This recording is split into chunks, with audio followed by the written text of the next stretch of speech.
Alors je sais pas du tout pourquoi ça m'a pris autant de temps pour le faire, mais aujourd'hui on va enfin tester les produits She Glam que j'ai commandés il y a maintenant un mois. J'ai vraiment pas d'excuses, mais bon, mieux vaut tard que jamais. Et donc sans plus tarder on va commencer parce que je sens que cette vidéo va être assez longue vu que j'ai commandé beaucoup de produits. Et juste pour info, She Glam c'est la marque de beauté de, je sais même pas comment l'appeler, mais en tout cas je pense que tout le monde connaît Shein.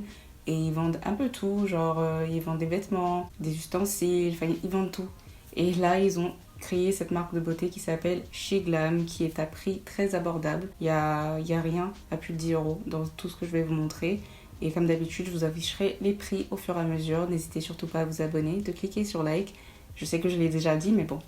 Maintenant, on va commencer la vidéo. C'est rare que je dise ça, mais aujourd'hui, on va commencer par les lèvres. J'ai acheté leur Nourishing Lip Balm, donc leur baume à lèvres à base d'huile d'olive, d'huile d'avocat et de vitamine E. Et c'est censé laisser un fini radieux, donc tout ce que j'aime. Voilà à quoi ça ressemble. C'est en forme de stick. Je sais pas pourquoi, mais ça me fait beaucoup penser au stick là de Fenty Beauty. En tout cas, j'espère que c'est nourrissant. Oh, c'est super agréable à mettre. Il commence à faire de plus en plus froid et en ce moment, j'ai les lèvres très sèches qui se blessent tout le temps. Il n'y a pas d'odeur et c'est vraiment agréable et j'adore la sensation sur mes lèvres. C'est une de ces textures qui passe de solide à gras, un peu comme les baumes qu'on utilise pour enlever son maquillage.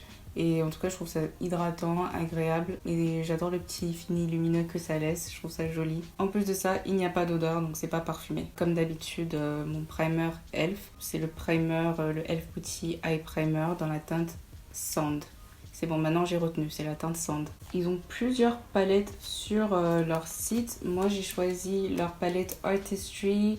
Donc c'est la palette Bejeweled. Et attendez, je vais la sortir. C'est trop bizarre, c'est la première fois que je vois des plastiques de protection par-dessus la palette. Quand tu reçois ces produits, il y a énormément de plastique. Sur chacun des produits, il y avait du plastique à enlever. Mais en plus de ça, quand on ouvre les cartons, il y a encore du plastique. Ça fait beaucoup. Et donc quand on ouvre la palette, voilà à quoi ça ressemble. Bien évidemment, j'ai pris des tons neutres, orange, rouge.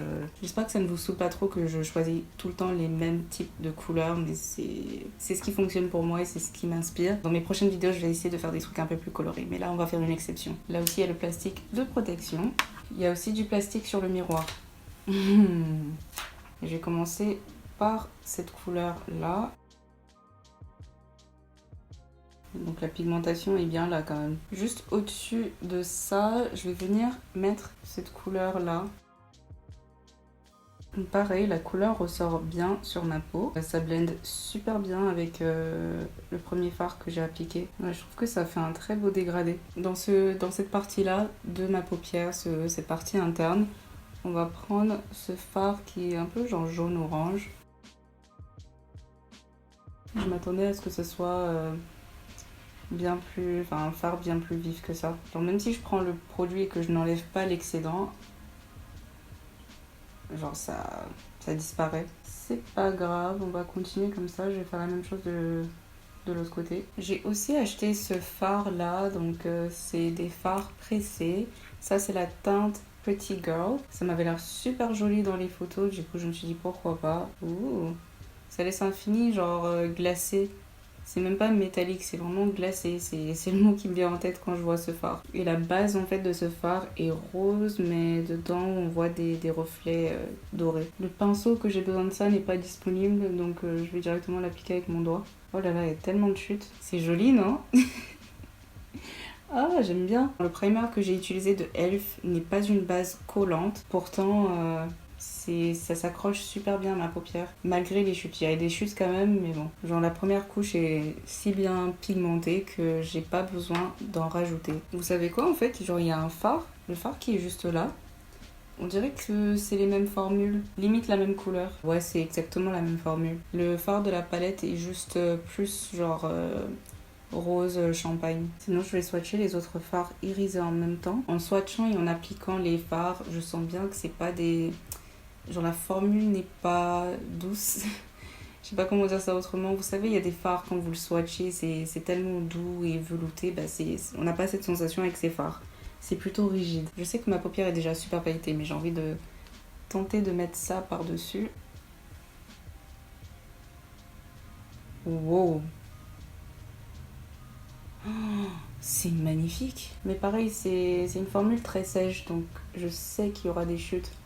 Oh waouh! Même sans base collante, ça s'accroche très bien à ma paupière. Je vais souffrir en me démaquillant tout à l'heure quand même, je viens de penser à ça. Je tiens à dire qu'en appliquant le fard, je frotte sur ma paupière. On voit bien que ça ne déplace pas la matière, ça ne crée pas de taches ou... Enfin, ça fait rien, ça perturbe pas en fait tout ce que j'ai appliqué avant. Par contre, le packaging, ça se décolle déjà. Bon. Donc, en dernier, je suis juste en train d'appliquer ce fard marron pour intensifier un peu plus la partie externe. Pour l'instant, c'est terminé pour les yeux. Je vais aller nettoyer, enlever les paillettes qu'il y a là sur mon visage. Et ensuite, on va continuer avec la base. Vous savez, tout à l'heure, je vous avais dit que ça s'accrochait super bien à ma paupière. Ça s'est tout aussi bien accroché à ma peau. Du coup, j'arrive pas à enlever toutes les paillettes, mais c'est pas bien grave, on va continuer comme ça. Malheureusement, quand j'ai passé ma commande, il n'y avait pas de primer pour le visage, ni de fond de teint. Ce qui est étrange parce que j'ai entendu des gens parler de ce fond de teint, mais c'était pas sur le site au moment où moi j'ai passé ma commande. Donc aujourd'hui, je vais utiliser le Water Jelly Primer de la marque Huda Beauty et également le fond de teint de la marque Huda Beauty. Il y a beaucoup d'espace à couvrir aujourd'hui.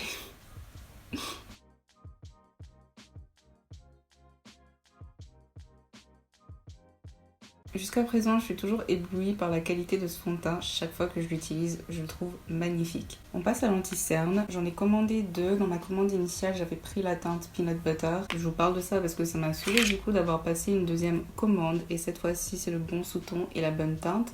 Et c'est la teinte Honeycomb. C'est décrit comme un anti-cerne qui peut durer jusqu'à 12 heures et qui apporte une couvrance médium à total. Donc c'est super pigmenté, léger, mat.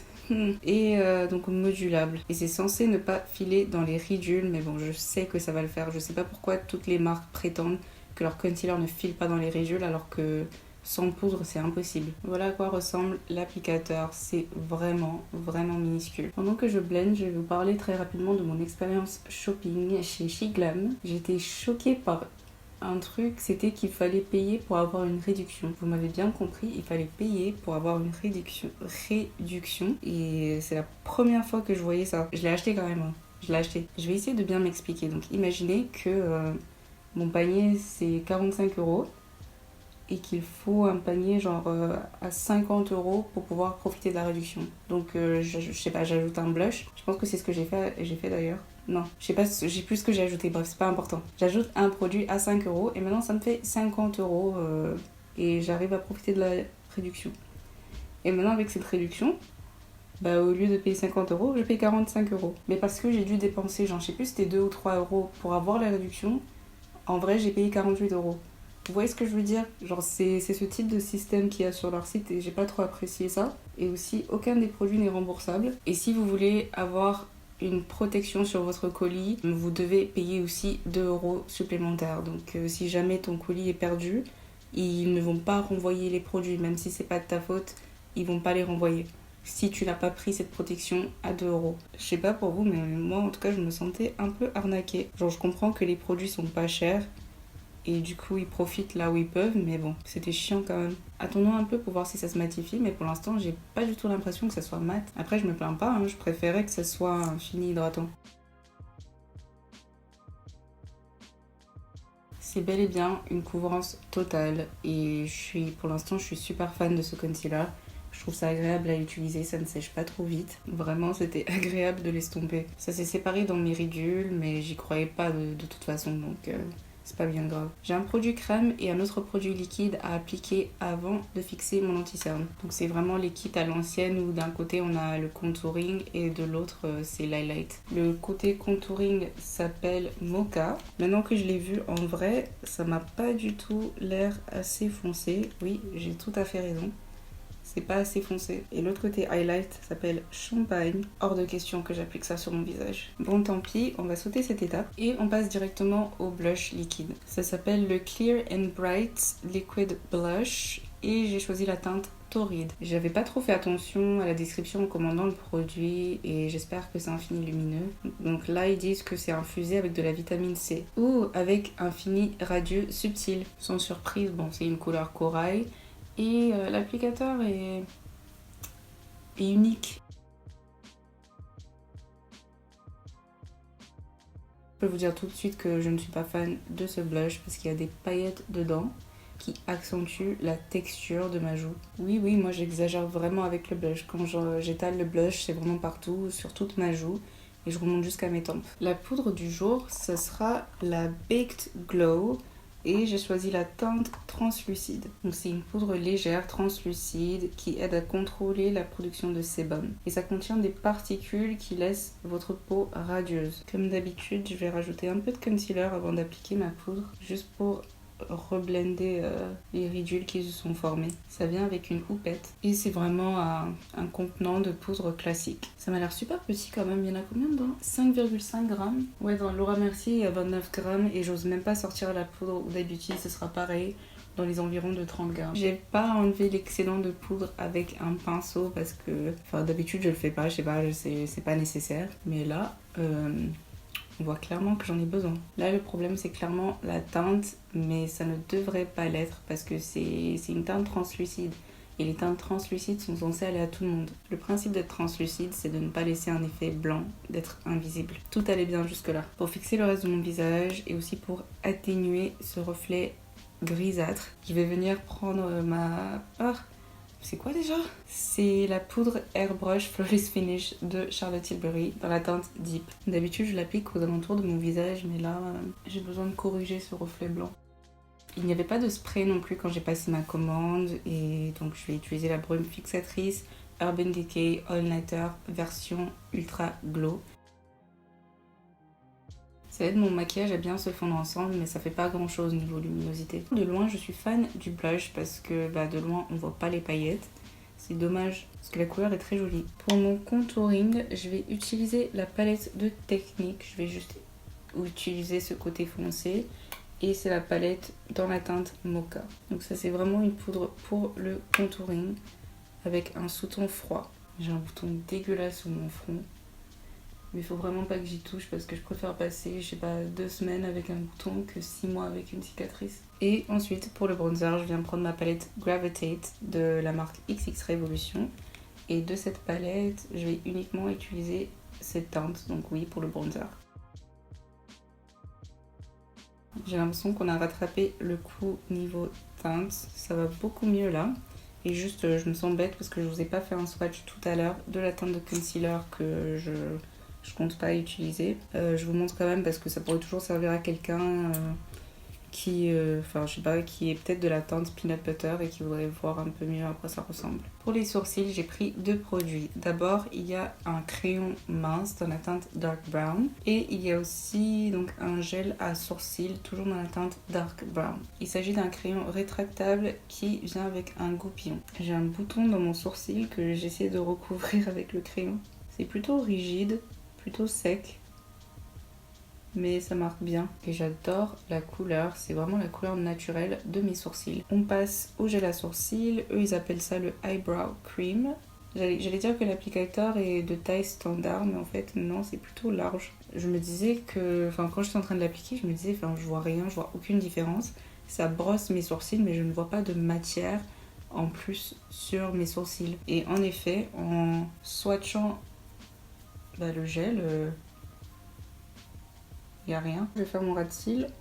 Il y a le concealer qui s'est vraiment séparé dans mes ridules. Ça c'est pas resté intact. J'ai pas confiance dans la poudre libre, mais je peux pas dire avec certitude que c'est ça le problème. Dans le coin interne, je vais appliquer ce fard irisé. Ce n'était pas assez doré à mon goût, donc j'ai déposé ce fard jaune-orange par-dessus. C'est les chutes du fard irisé et cette fois-ci ça s'en va. J'adore le packaging, c'est leur eyeliner liquide Diamond Silk dans la teinte Cool Black. Donc un liner avec un fini satiné. Je ne vais pas l'étirer, c'est juste histoire de donner l'impression que mes sourcils sont fournis. Donc c'est un liner en feutre. Je trouve que ça s'applique plutôt bien, par-dessus les paillettes. Le seul problème c'est que ça saigne pas mal. Surtout quand je l'appliquais vers le coin interne, je voyais très bien que ça saignait. Il y a aussi leur mascara, donc ça, il n'y a pas de nom pour le mascara. En tout cas, c'est leur mascara volume waterproof. Si je savais que c'était waterproof, je ne l'aurais pas acheté. J'ai des cils fragiles et il faut vraiment frotter pour enlever du mascara waterproof. Ça me convient pas.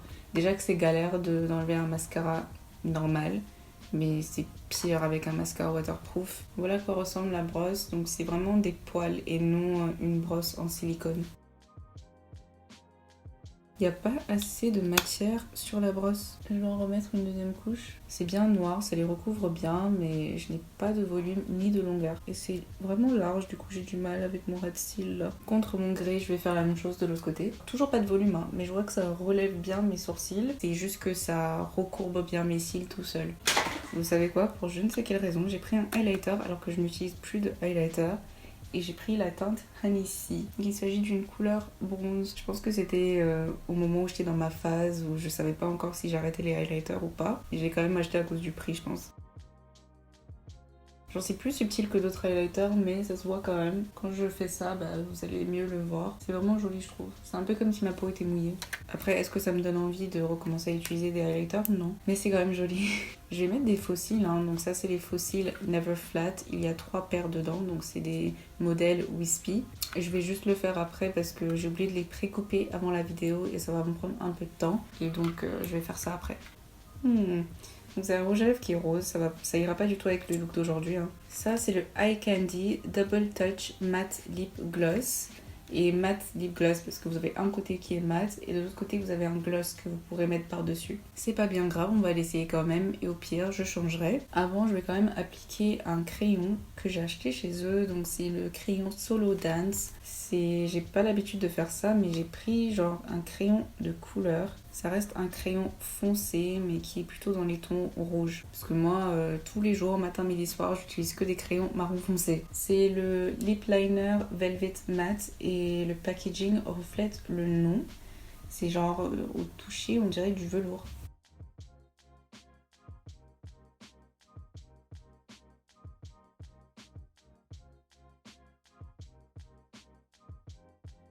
De 1, je pense que les crayons de couleur pour le contour des lèvres, c'est pas pour moi. Et ensuite, je ne suis pas fan de la formule du côté mat parce que quand je frotte mes lèvres ensemble, ça fait des taches. Ça crée des trous partout. Bon, je reviens, je vais aller utiliser de l'eau micellaire pour ne pas me blesser les lèvres. Il y a une expression en anglais où ils disent Don't fix what ain't broken. N'essaie pas de réparer quelque chose qui n'est pas cassé. Et c'est ce que je ressens là avec mon crayon marron. Là, j'utilise juste le côté gloss de ce même rouge à lèvres. Je suis super fan du côté gloss quand même parce que c'est ultra glossy. Je vais ajouter le rouge à lèvres Morphe dans la teinte Boo. C'est une couleur nude caramel. Je vais juste ajouter ça au centre pour éclaircir un peu. Voilà le résultat final. Je vais très rapidement vous parler des faux cils. Voilà à quoi ça ressemble hors du paquet. J'aime bien, je trouve ça différent parce que ça fait si longtemps que j'utilise les faux cils AliExpress que je sais plus ce que ça fait d'utiliser des faux cils d'une autre marque. Et franchement, je les préfère parce que même si c'est aussi avec une bande noire, la bande noire est bien plus fine que celle de la marque Visofree. Sur les yeux, j'ai l'impression que c'est bien plus seamless, genre on voit moins que c'est des faux cils au niveau de la bande. On suppose quand même que je porte des faux cils, mais vous voyez ce que je veux dire. Ensuite, il y a la palette que j'adore. Je répète que c'est la palette Bejeweled. Certes, je me dis que la palette n'est pas uniforme parce que comme on a pu le voir ensemble, ce fard-là ne fonctionnait pas. J'ai pas pu tout utiliser, mais en général, quand il y a un fard qui déconne, il y a de fortes chances qu'il y en ait un autre. Et aussi, quelque chose qui me saoule, c'est le packaging qui est vraiment de très mauvaise qualité parce que c'est la première fois que j'utilise cette palette et ça s'est déjà décollé. Ça, c'est chiant. Mais si ça ne vous dérange pas de faire le compromis, je trouve que les fards sont pas mal. Ça ressort sur la peau, ça se blende facilement. Les fards pailletés sont impressionnants. Mais ce que je trouve intéressant, c'est qu'on peut aussi acheter des fards singuliers avec la même formule. Ensuite, il y a le blush, facile à estomper, ça se voit encore en dessous des poudres que j'ai utilisées. Mon seul problème, c'est que c'est pailleté. Je me vois bien recommander ce produit s'il y a une version mat. Je sais que je ne vais pas utiliser ce highlighter non plus, mais c'est super joli et j'adore le fini. Le meilleur produit que j'ai utilisé aujourd'hui, c'est le crayon à sourcils. Je pense que vous avez remarqué ça. J'ai beaucoup apprécié l'utiliser. J'adore la teinte, facile à utiliser et puis voilà. Le petit plus, c'est que ça vient avec un goupillon. Et c'est rétractable, donc pas besoin de se soucier de tailler le crayon à chaque fois. J'ai bien aimé aussi genre le crayon à lèvres. Malheureusement la couleur n'est pas à mon goût. C'est vraiment une très jolie couleur. C'est pigmenté et si je l'avais commandé en marron, je l'aurais peut-être gardé, mais ça, je sais que je vais pas utiliser ce type de couleur, mais c'est pas pour autant que je dirais que le produit est mauvais. Avec le rouge à lèvres, par contre, là c'est compliqué parce qu'il y a une moitié que je déteste et l'autre moitié que j'adore. Le gloss est juste magnifique, je trouve ça trop bien comme texture et tellement glossy, enfin, j'adore. Mais le côté mat, c'est horrible. je le réutiliserai plus jamais, mais je garderai ce rouge à lèvres juste pour continuer à utiliser le gloss. Et la raison pour laquelle j'ai commandé ça, c'est parce qu'au moment où moi je passais ma commande, il n'y avait pas de gloss sur leur site, il n'y avait que cette version avec les deux côtés. J'espère que comme avec le fond de teint, parce que bon, quand je suis allée sur le site, il n'y avait pas le fond de teint, maintenant il y est. J'espère qu'ils auront aussi des gloss. Et j'espère aussi que ce sera la même formule. Parmi les produits à retester, il y a 3 articles, donc bien sûr le baume à lèvres, je vais continuer à voir ce que ça donne. Aussi, j'ai vraiment envie de retenter le concealer, mais avec une autre poudre. Et en dernier, le liner. Je vais essayer de l'utiliser avec un look moins pailleté pour voir comment ça agit à ce moment-là. La pigmentation est là et c'est bel et bien fini satiné, ce que je trouve très joli. Maintenant, on arrive aux produits que je n'ai pas du tout appréciés, que je ne conseille à personne. Si vous avez la carnation foncée à riche, je ne vous conseille pas la poudre translucide parce qu'on a bien vu ensemble que ce n'est pas une teinte translucide. Ça ne m'a pas seulement donné un reflet blanc, mais carrément un reflet grisâtre. J'aurais pu vous dire, comme avec le blush, que c'est pas que c'est un mauvais produit, c'est juste le fini qui ne me convient pas, etc. Ce n'est pas qu'une histoire de couleur, c'est la formule en elle-même, j'ai pas apprécié. Ça prétend flouter les pores, lisser la peau et tout ça, mais j'ai vu aucune différence avec cette poudre. Je mets les deux là ensemble parce que c'est le même souci. La brosse ne prélève pas assez de produit. Le mascara ne fait rien de spécial à part peut-être recourber vos cils et sinon ça les noircit. Mais on n'a pas de volume ni de longueur donc moi ça m'intéresse pas. En ce qui concerne le gel à sourcils, ça je pourrais même pas vous dire ce que ça donne parce que le produit ne sortait pas. Je sais même pas si j'ai besoin de parler de ça ou pas, mais en tout cas il y a le... Il y a le sculpteur, le contouring et le highlight, le kit, le duo imbattable qui n'est pas assez foncé pour moi et que je ne peux pas utiliser. Avant de terminer cette vidéo, je voudrais vous rappeler que dans ma dernière vidéo, j'ai fait un concours et je donnerai les résultats du concours d'ici vendredi ou samedi. Enfin, je contacterai la personne d'ici vendredi, ça c'est sûr. Je voulais juste l'annoncer aussi dans cette vidéo au cas où vous n'aurez pas vu la vidéo précédente, comme ça vous laisse le temps de participer vu que je poste celle-ci le mercredi. Et voilà tout, je pense que j'ai tout dit. J'espère que cette vidéo vous aura plu. N'hésitez pas à vous abonner, de cliquer sur like et à me laisser des retours parce que ça fait toujours plaisir. Et on se retrouve dans la prochaine vidéo. Mouah.